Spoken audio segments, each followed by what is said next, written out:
Is it true that Microsoft might just be winning finally?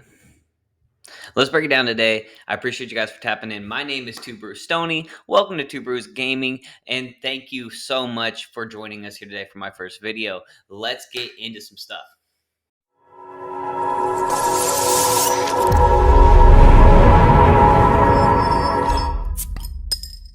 Okay, so let's be transparent. I'm a PS fan. I love PlayStation. Started with the PlayStation 1, 2, 3, 4. I didn't get the 5 though. And it's not that I didn't want a 5. I just never got one. I don't have an Xbox either, though. But what I do have is a PC. But Xbox Microsoft is why I have a PC when I had a PlayStation 4. But what really changed? I mean, we don't have Uncharted anymore. That's a bummer. We still got Final Fantasy, though. Not for me, but it's obviously a killer game with a massive fan base. But if we're talking exclusives, I think Xbox has the upper hand. And it's kind of a big reason I changed. I really switched for Bethesda.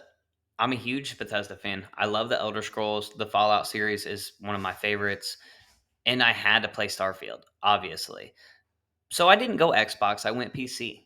But it's still a market share in Xbox's favor that I didn't have to do before. There was no reason I was going to switch from PlayStation. I was waiting to get a PS5. I was about to get one. And then it just changed for me. I didn't want one anymore. I knew I had to play Starfield, so this had to be the way. That's a smart move. And if we want to talk about Starfield being exclusive for Xbox now, we really have to talk on why they bought it. So if you don't know, PlayStation actually wanted Starfield to be an exclusive on their platform. And really, I think Xbox just said, "Fuck you."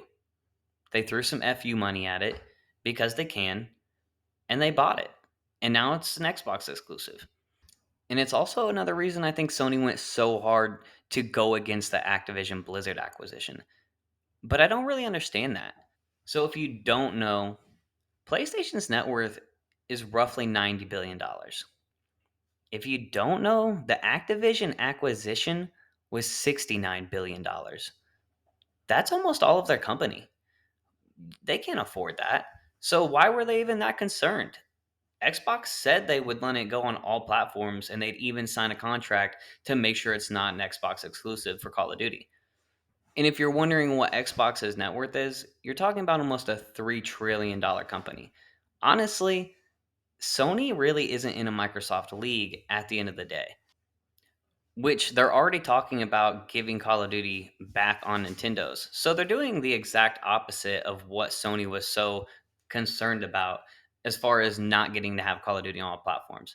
And that's also Xbox cutting off their own hand. Why would they want to lose so much share when everyone plays Call of Duty and buys it? And I understand it's not the same as Bethesda, though.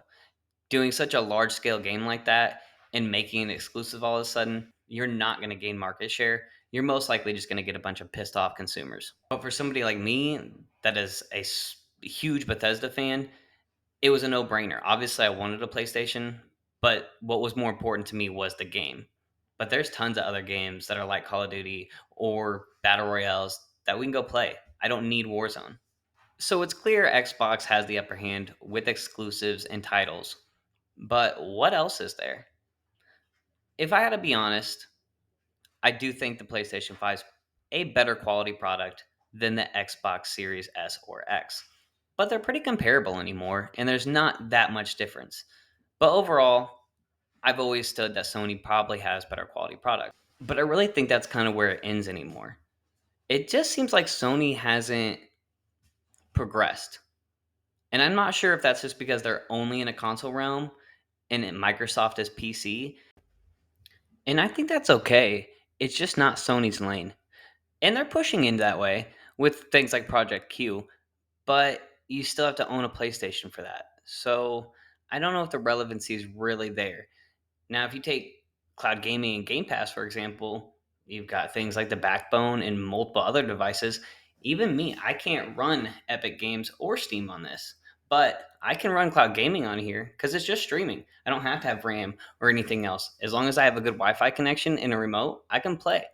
I can turn almost anything I have, including my phone, as long as I have some sort of device to connect to it, into a game console without even owning a game console. I just think the versatility is probably unmatched as of right now.